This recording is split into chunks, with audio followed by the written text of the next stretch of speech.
sampai akhirnya terpasang di atas, rapi semua, terkunci, dan itu semua dikerjakan 100% oleh insinyur-insinyur Indonesia. Dan sekarang dunia terkagum-kagum dengan proses pembangunan ini. Kenapa? Karena mereka nggak pernah mengerjakan begini. Sebesar itu dikerjakan di bawah, lalu diangkat ke atas. Kalau diangkat ke atas tuh aula, banyak yang mengerjakan. Tapi seukuran stadion dengan berat sebesar itu, it's never done here. Dan itu dilakukan oleh anak-anak yang dilahirkan ibu Indonesia, dididik sekolah Indonesia, dari universitas-universitas di Indonesia. Jadi saya bilang saya setuju sekali, jangan pernah meremehkan didikan anak bangsa ini. Selama kita pegang prinsip meritokrasi, we will get the best. Meritokrasi, selama pegang prinsip itu pasti dapat terbaik. Dan kita sudah merasakan di Jakarta. Hari ini kita bangga sekali. Dan kita bisa bilang, gedung yang dibuat sebesar itu tidak satu pun tenaga asing yang terlibat. Ketika kita melihat proyek raksasa dibangun, pada saat ini kita harus mengatakan, kok bukan kita yang mengerjakan? Kenapa kita hanya jadi penonton di tanah kita sendiri? Inilah perubahan, sudah saatnya kita kerjakan itu sendirian.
Jadi ke depan kalau tadi disampaikan tentang banyak sekali talent-talent yang sekarang ini tidak teroptimalkan.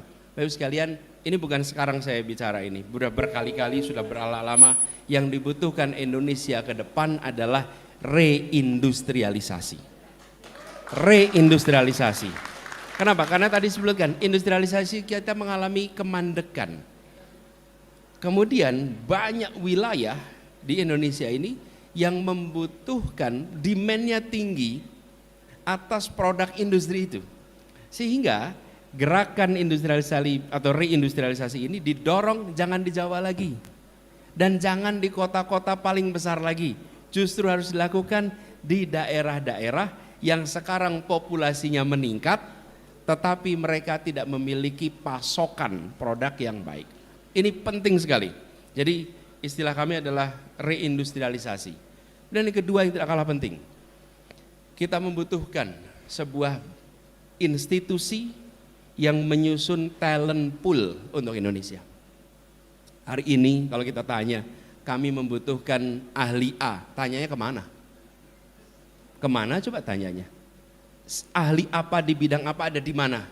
Talent pool kita. Talent pool itu bukan sekedar job market, bukan. Talent pool itu negara mengidentifikasi pribadi-pribadi mumpuni yang ada di negara ini sehingga semua bisa memanfaatkan ilmu dan pengalaman mereka. Saya sebut nama tadi karena disebut Pak Tetuko misalnya, bidangnya otomotif. Saya nggak kenal, saya nggak tahu. Tapi we need the talent pool, dan talent pool itu kemudian menyusun nama yang diaudisi oleh pribadi-pribadi yang mumpuni sehingga ini kredibel. Kalau ada talent pool itu, apapun yang dilakukan negeri ini, maka dia tidak perlu menengok keluar karena di dalam ada talent itu. Dan kita nggak kekurangan stok itu, sama sekali nggak kekurangan. Persoalannya yang membutuhkan tidak tahu kemana saya harus mencari, tidak tahu harus kemana. Negara harus hadir untuk memfasilitasi highly skilled labor yang sekarang minim. Tanyanya ke job hunting perusahaan. Mereka itu ada, tapi untuk private sector, untuk public sector nggak ketemu. Untuk private sector, Astra kalau mencari orang panggil korporasi yang khusus untuk talent apa namanya, job hunter. Nah, jadi Bapak sekalian, teman-teman, ini pendekatan diubah, dorong industrialisasi, siapkan talent pool yang baik. Dan kami bicara talent pool, bicara pendekatan, saya mau lapor nih teman-teman semua. Jakarta membangun sebuah mega proyek yang saking itu disebut mega proyek besar sekali, itu masuk di program documentary National Geography, namanya Mega Structure kalau nggak salah, Mega Structure, namanya Jakarta International Stadium. Dan Jakarta International Stadium itu adalah sebuah proyek yang merupakan terobosan. Kenapa terobosan? Begini, pada saat kita bertemu dengan fase persiapan, kita sampaikan ini harus selesai akhir 2021. Itu tahunnya 2018. Lalu mereka menyiapkan rancangan. Di ujung timnya lapor, Pak, tidak mungkin selesai 2021 karena pembangunan atap. Stadionnya pakai atap. Dan atapnya itu bisa dibuka tutup, itu tidak bisa dikerjakan dengan dipercepat, karena kalau nyusun atap ya ada fasenya, nggak mungkin itu dicepetin, itu ada urutannya di dalam proses konstruksinya. Kita bilang coba cari caranya, mereka putar cari cara macam-macam, akhirnya mereka kembali, bisa Pak, atapnya dibikin di bawah, lalu nanti didongkrak naik ke atas. Oke, that's a good idea. Masalahnya apa? Masalahnya gak ada yang pernah mengerjakan. Karena beratnya 3.400 ton. Ekuivalen ngangkat 2.400 mobil Kijang secara bersamaan. Bayangkan 2.400 mobil Kijang dijejer, diangkat bersama-sama. Equipmentnya harus ambil dari Timur Tengah. Itu kren-kren besar di Dubai, Abu Dhabi, itu harus disewa semua. Karena kren-kren itu khusus untuk mengangkat konstruksi raksasa. Pertanyaannya, should we take the risk or not? Oke? Dan kita bilang, bismillah kita ambil risiko itu. Kemudian dibangunlah di bawah. Lalu setelah itu selesai dinaikkan ke atas. Proses mendongkraknya itu 72 jam. Sebenarnya sampai akhirnya terpasang di atas, rapi semua, terkunci, dan itu semua dikerjakan 100% oleh insinyur-insinyur Indonesia. Dan sekarang dunia terkagum-kagum dengan proses pembangunan ini. Kenapa terkagum? Karena mereka nggak pernah mengerjakan begini. Sebesar itu dikerjakan di bawah lalu diangkat ke atas. Kalau diangkat ke atas tuh aula banyak yang mengerjakan. Tapi seukuran stadion dengan berat sebesar itu, it's never done here. Dan itu dilakukan oleh anak-anak yang dilahirkan ibu Indonesia, dididik sekolah Indonesia, dari universitas-universitas di Indonesia. Jadi saya bilang saya setuju sekali, jangan pernah meremehkan didikan anak bangsa ini. Jangan pernah. Dan buktinya banyak sekali, Selama kita pegang prinsip meritokrasi, we will get the best. Meritokrasi, selama pegang prinsip itu pasti dapat terbaik. Dan kita sudah merasakan di Jakarta. Hari ini kita bangga sekali. Dan kita bisa bilang, gedung yang dibuat sebesar itu tidak satu pun tenaga asing yang terlibat. Semuanya tenaga Indonesia. Nah, Bapak sekalian, ada yang unik ini. Para pekerjanya di sana, itu mereka adalah konten kreator semua, tanpa kita sadari. Siapa? Buruh-buruhnya. Buruh-buruh itu, kalau pada hari-harian itu pada rekaman. Saya sedang ngerjain ini stadion gede, dikirimnya ke kampung halamannya. Jadi mereka saking bangganya mengerjakan proyek ini, Mereka membuat konten-konten dikirim ke kampung-kampung halamannya. Mereka bukan yang engineer papan atas, mereka pekerja kasar di bawah. Tapi apa yang terjadi? Itu yang namanya kebanggaan atas sebuah proyek yang dikerjakan anak bangsa. Dan itu menular, bukan hanya yang di atas, semua yang di bawah pun merasa this is mine, this is ours, ini punya kita. Teman-teman sekalian, Bapak-Ibu sekalian, semangat itu yang harus dikembalikan di Republik ini. Ketika kita melihat proyek raksasa dibangun, pada saat ini kita harus mengatakan, kok bukan kita yang mengerjakan? Kenapa kita hanya jadi penonton di tanah kita sendiri? Inilah perubahan, sudah saatnya kita kerjakan itu sendirian. Jadi teman-teman sekalian, PR kita banyak. Perubahan ini tidak otomatis jalan, karena tidak semuanya berada di barisan yang putih-putih ini. Betul enggak? Ya, ada yang tidak menginginkan perubahan. Tapi kita yakin bila kita berkumpul kuat, maka ini energi fusi, betul nggak? Yang nanti akan bisa memunculkan kekuatan yang luar biasa. Jadi pertemuan 1000 alumni ITB, insya Allah ini simbolik aja. Saking banyaknya sebut 1000. Saking banyaknya sebut 1000. Tapi insya Allah kita song-song perubahan ini bukan sekedar pergantian orang, tapi pergantian pendekatan dan prioritas. Saya ingin sampaikan terima kasih kepada semua yang hadir. Terima kasih atas dukungan, atas kepercayaannya. Ini perjuangan yang kita jalani agak panjang. Saya, Sahganda, Denci, Wahyono, saya mau nyebut Gepeng, sebenarnya Nurholis aja lah sekarang. Mau nyebut Gepeng. Itu zaman dulu luntang-luntung bareng-bareng di era itu. Luntang-luntung bareng-bareng, dan kita lari-lari kalau dikejar-kejar ke Jatinangor, baliknya ujungnya ke Ganesha.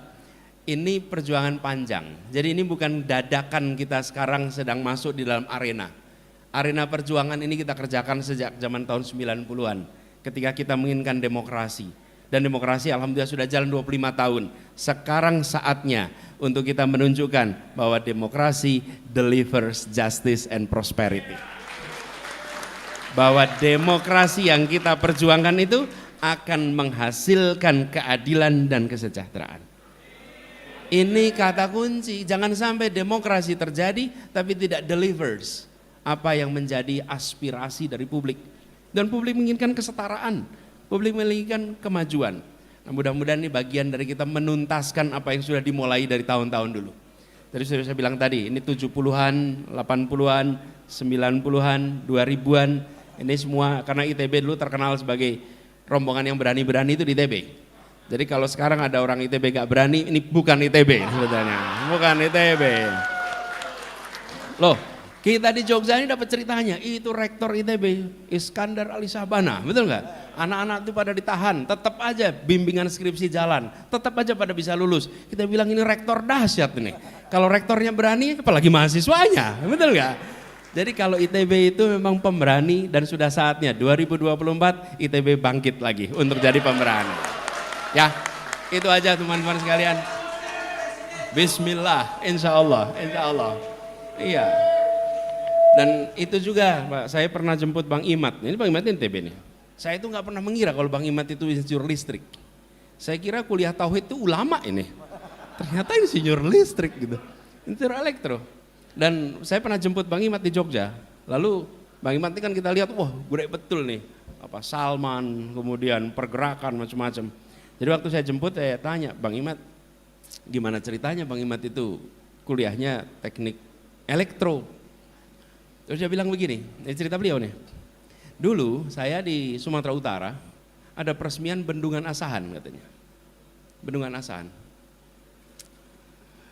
Lalu sekampung anak-anak laki-laki, kemudian warga yang laki-laki itu jalan kaki. Kata dia sekitar 6 jam sampai ke lokasi peresmian. Kenapa? Ingin dengar pidatonya Bung Hatta. Yang meresmikan Bung Hatta. Lalu Bung Hatta pidato, dan saya bayangkan pidato Bung Hatta itu pidato yang datar, karena beliau kalau pidato itu datar. Coba dengar rekaman suara Bung Hatta. Lalu Bung Hatta dalam pidato itu bilang begini, Indonesia ke depan akan membutuhkan banyak sekali pembangkit-pembangkit listrik seperti ini. Seperti Bendungan Asahan ini. Dan Indonesia ke depan membutuhkan banyak sekali insinyur-insinyur listrik. Kata dia, semua anak pulang pengen jadi insinyur listrik. Ini kata Bang Himad nih, semua pengen jadi insinyur listrik. Apa? Saya ketika dengar itu apa yang menarik? Yang menarik begini, yang menarik itu tidak ada orang yang berpikir, apa Bung Hatta saudaranya proyeknya listrik ya? Nggak ada. Nggak ada yang berpikir apakah Bung Hatta ini keluarganya ngurusin listrik ya? Tidak. Yang muncul adalah saya percaya tanpa syarat pada kata-kata pemimpin saya. Ini dahsyat. Ada yang namanya unconditional trust pada pemimpin. Unconditional, percaya tanpa syarat. Ketika Bung Hatta mengatakan kami butuh ini, seluruh rakyat mengatakan saya kerjakan. Dan anak-anak kecil itu pengen jadi insinyur listrik, termasuk beliau berangkat. Terus dia cerita, ketika udah kuliah ternyata kurang cocok saya di sini. Tapi buat saya itu inspirasi dari Bung Hatta. Itu pesan. Ini yang harus dikembalikan dari Republik ini. Kepercayaan kepada para pemimpin-pemimpinnya harus dikembalikan. Bahwa ketika mengatakan A, ini karena kita bicara tentang kepentingan nasional. Kita bicara karena kita memiliki tujuan keadilan. Nah, PR kita semua, mengembalikan kepercayaan itu pada proses politik. Mengembalikan kepercayaan itu pada pemimpin-pemimpin politik. Dan mereka-mereka ini para pemimpin politik jadi biografi yang dibacain oleh orang tua kepada anak-anaknya. Coba kita masa kecil, lihat, baca Soekarno, baca Hatta, baca Syahrir, baca Agus Salim, baca Natsir. Apa sih itu artinya? Mereka semua profesinya politisi, semua profesi politisi. Tapi mereka jadi inspirasi keluarga-keluarga di rumah kita. Hari ini PR kita itu, nonton di TV enak, kau jangan seperti dia nanti ya. Itu PR kita harus mengembalikan. Insya Allah gerakan perubahan ini bisa sama-sama mengembalikan itu semua. Terus sekalian, waktu saya sudah habis, saya harus meneruskan perjalanan. Terima kasih kepada semua yang hadir. Insya Allah apa yang kita ikhtiarkan akan menjadi kenyataan. Terima kasih. Assalamualaikum warahmatullahi wabarakatuh. Waalaikumsalam warahmatullahi wabarakatuh.